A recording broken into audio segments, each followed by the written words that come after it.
అందరికీ మరణాత. దేవుని యొక్క సన్నిధిలో ఆదికాండము 50వ అధ్యాయము 21వ వచనంలో వాక్యమును ధ్యానం చేసుకుంటే, నేను మిమ్మును మీ పిల్లలను పోషించేదను. ప్రభు సెలవిస్తూ ఉన్నటువంటి ఈ మాట దేవుని యొక్క శక్తి గొప్పది. ఆయన తన సృష్టిని మానవుల కొరకు చేయకముందే ఈ సృష్టిలో మానవులకు కావలసిన సమస్తమును కలగచేసి ఉన్నారు. గనుక దేవుని యొక్క ప్రేమ ఎంతో గొప్పది. ఆయన పిల్లలమైనటువంటి మనతో ప్రభు చెప్తూ ఉన్న మాట ఏమిటి అంటే, నేను మిమ్ములనే కాదు మీ గర్భమును పుట్టినటువంటి పిల్లలను కూడా పోషిస్తాను.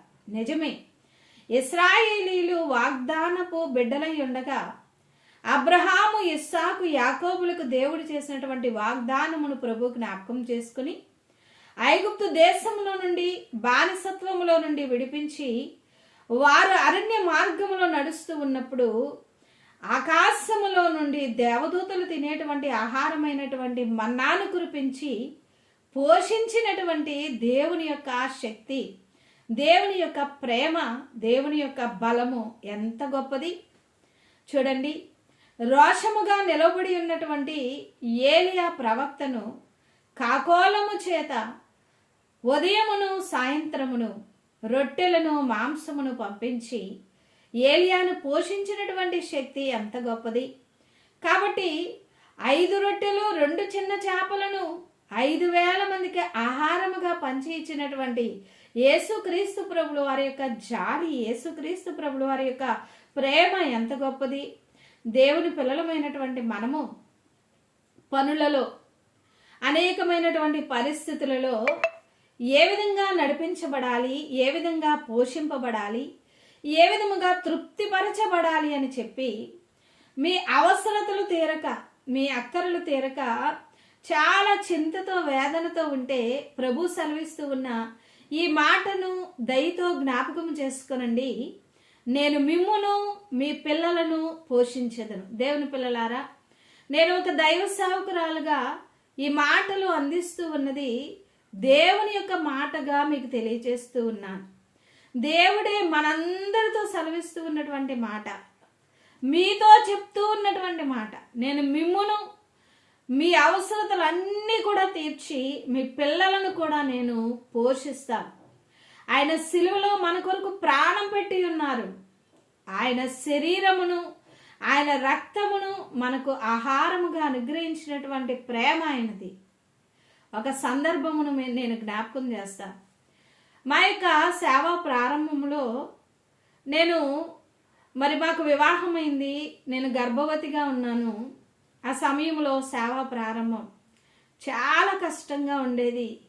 మాకు వారమునకు 60 రూపాయలు 70 రూపాయలు వస్తే చాలా అది ఎక్కువ. ఆ దినములలో ఈ ప్రాంతంలో కలదిండి, ఈ పరిసర ప్రాంతంలో పరిచయం చేస్తూ ఉన్నటువంటి మేము మొట్టమొదటిగా ఒక్క సంఘము గురవైపాలెం అనే ఒక చిన్న గ్రామంలో సంఘముతో నడిపింపబడుతూ ఉన్నప్పుడు ఆ దినములలో ఈ ప్రాంతములో దాలువా లేక, మరి అదే విధముగా పనులు లేక అనేక మంది పట్టణాలకు వెళ్ళిపోయారు.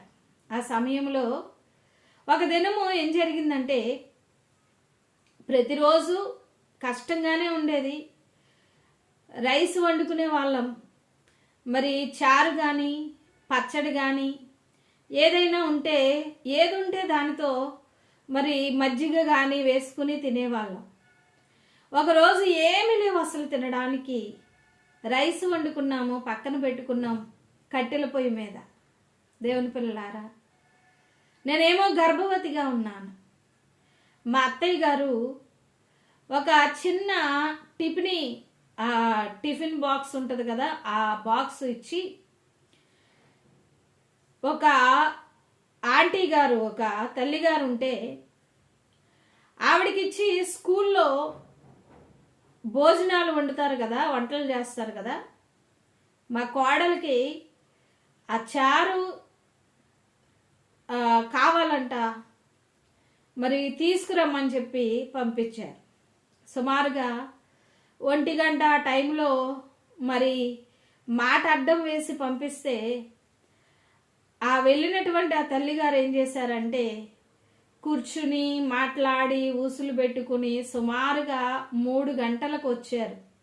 ఆ స్కూల్లో ఉన్నటువంటి చారు తీసుకుని మరి 3 గంటలకు వస్తే 3 గంటల వరకు ఆకలితో ఇంకా వస్తుందేమో భోజనం చేద్దాం, ఇంకా వస్తుందేమో భోజనం చేద్దాం. మరి ఇటువంటి పరిస్థితులు, ₹1 దొరుకుతుందేమో ఎక్కడైనా అని ఇంటిలో ఉన్నటువంటి సామాన్లన్నీ వెతికి ఉన్నటువంటి పరిస్థితులు మేము ఎరుగుదాం. చూడండి, అటువంటి సమయంలో దేవుని యొక్క వాగ్దానమును పుచ్చుకుని సింహపు పిల్లలు లేమి గలవై ఆకలి కొంటాయేమో కానీ ప్రభువా, నీ పిల్లలు ఎప్పుడూ ఆకలి కొనరు, నీవు సిగ్గుపరిచే దేవుడవు కాదు.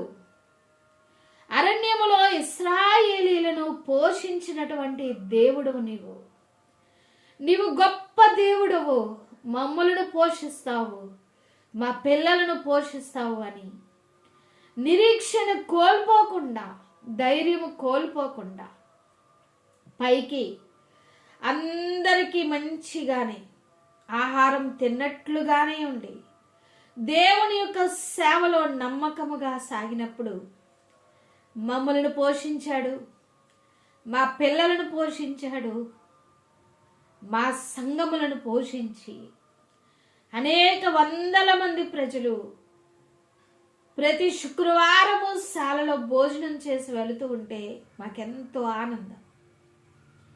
ఒకప్పుడు నీళ్లతో కాసిన చారు కూడా లేనటువంటి దీనస్థితి ఈ దినమున ప్రభు పోషించాడు.